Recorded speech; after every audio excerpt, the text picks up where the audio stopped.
Sahabat kreatif, senang menjumpai Anda hari ini. Pernah nggak kamu melihat sebuah tanda peringatan? Misalnya, awas lantai licin, atau hati-hati anjing galak, atau awas tikungan tajam, atau bermacam-macam tanda peringatan lainnya. Apa yang kamu lakukan ketika kamu melihat tanda itu? Kamu akan jadi jauh lebih waspada, kan? Nah, dalam kesempatan kali ini kita akan membahas beberapa situasi yang bisa jadi peringatan yang mungkin bikin kamu mau marah.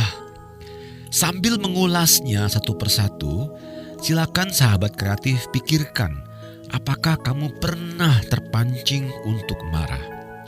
Tapi sebelumnya kita harus sadar, kadang ada loh beberapa saat yang bikin kita sangat sensitif terhadap kemarahan. Dan kalau kita tahu situasi ini, kita jadi lebih hati-hati. Misalnya nih, kalau kita lagi lapar ya, kurang tidur ya, bete, dikejar deadline, stres ya, dan lain sebagainya. Nah, situasi seperti ini akan gampang sekali memicu kamu untuk meledak dalam kemarahan. Jadi sahabat kreatif, kita harus mengenali respons diri kita dan pola emosi dalam diri kita supaya kita jadi lebih mawas diri dan tidak terpancing untuk marah.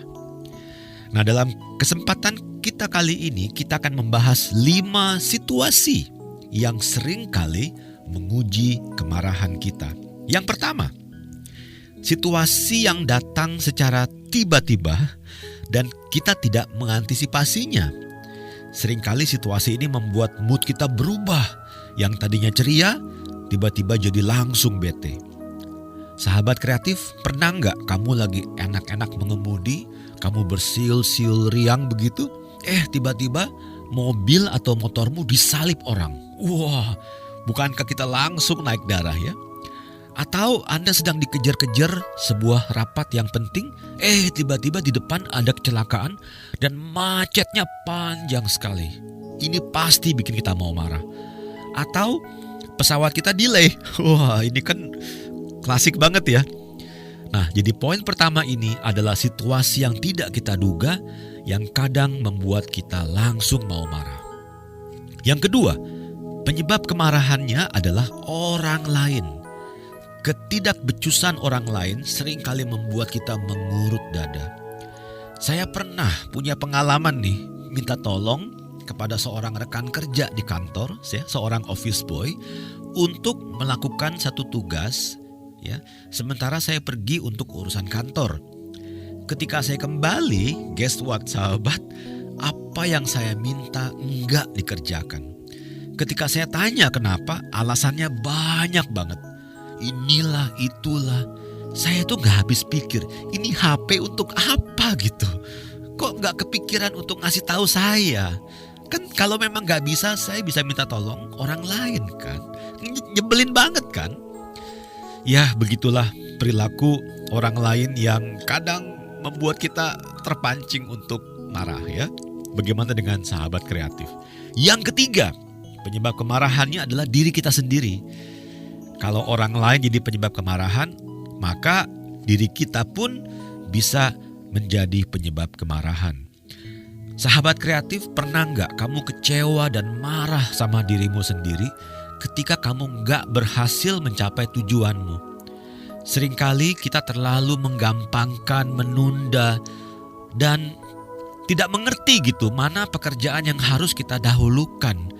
Kadang kita nyaman dengan SKS alias sistem kebut semalam gitu. Tapi kalau kita tahu hasilnya pasti nggak maksimal dan kita kecewa karena sadar kita bisa melakukan jauh lebih baik daripada itu, kita jadi marah sama diri kita sendiri. Alangkah baiknya kalau kita sedang marah begini, kita menyendiri ya supaya orang lain nggak jadi korbannya. Keempat, marah yang dipicu karena kenangan masa lalu. Hal-hal sederhana loh sahabat, seperti lagu, aroma, topik pembicaraan dan lain-lain bisa memicu kenangan buruk. Orang bilang katanya luka fisik itu cepat sembuh, tapi luka batin atau luka emosi bisa bercokol untuk waktu yang lama dalam hati kita. Kita mungkin punya kenangan masa lalu yang suram. Mungkin sahabat pernah jadi korban bullying waktu di sekolah.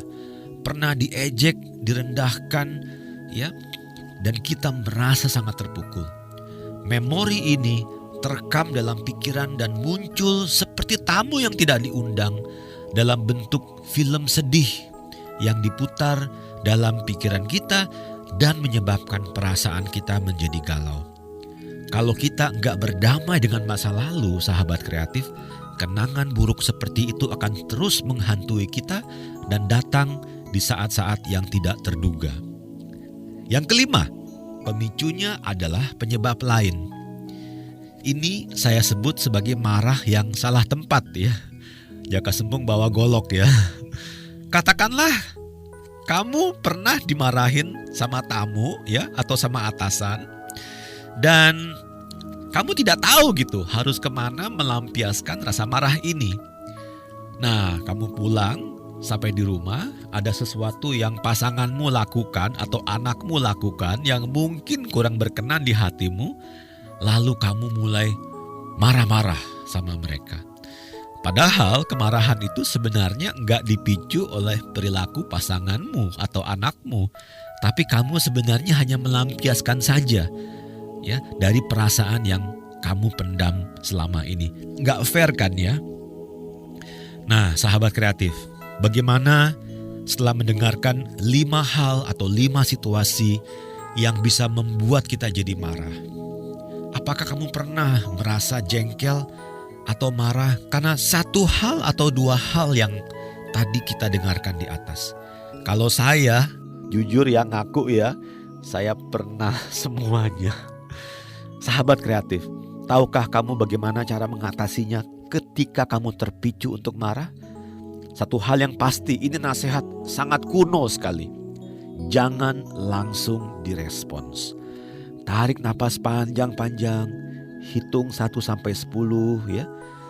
Dan rasakan emosimu pasti akan menjadi lebih lega dan lebih netral. Ini cara sederhana tapi sangat ampuh supaya kita tidak terbawa oleh emosi dan melakukan atau mengatakan hal-hal yang kita sesali. Sahabat kreatif, terima kasih banyak sudah mendengarkan episode kita kali ini. Saya Badit Randy. Kita jumpa di episode yang berikutnya.